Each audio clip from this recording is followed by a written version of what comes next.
हाँ जी, राधे राधे नमस्ते पालागी भाई लोग। तो का हालो भाई, हमार उम्मीद बा सबके बढ़िया होकर मस्त होगी। तो चल जा भाई, आज की वीडियो में सबके स्वागत बा। और जे भाई चैनल पर नया हुई कर ले एक बार सब्सक्राइब, ओकरा बाद हम बतावत ठीक बा। हाँ तो देखो विनोद, बात इसन बा कि अपन खेसारी भैया के जवन फिल्म आ रहल बा ठीक बा। हाँ जवन फिल्म आ रहल बा अपना सरकार का तबाही मच रहल बा, इतना तबाही मच रहल बा आए।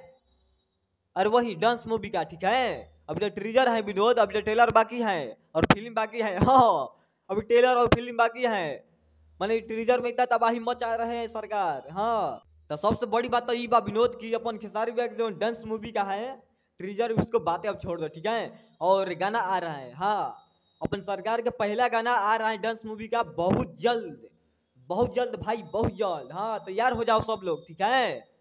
मैंने देख रहे हो लोग आए, खेसारी भैया और आकांक्षा पुरी, हाँ उस फिल्म का है ठीक है डांस।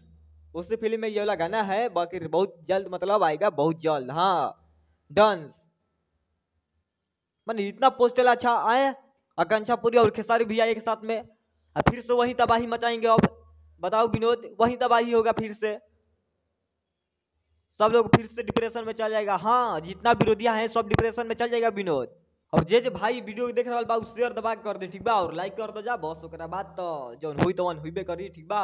लेकिन है सब देखला के बाद अब हम कहाँ ज्यादा कुछ बोली है। लेकिन बहुत जल्दी ट्रेलर आवे बा अपना सरकार के, और जानकारी देवे वाला बानी अगला वीडियो में ठीक बा। और सरकार का ऐसा हाल का मचता यही विनोद, जो पोस्टर आई रहे कल अपना खेसारी भैया के गाना वाला, बस आज शाम में डेट निकल जी तो हम शाम में वीडियो बना के और डाल दे। हाँ बता दे कि कितना तारीख गाना आवे वाला बढ़ियो, कितना तारीख के बवाल होके वाला बा।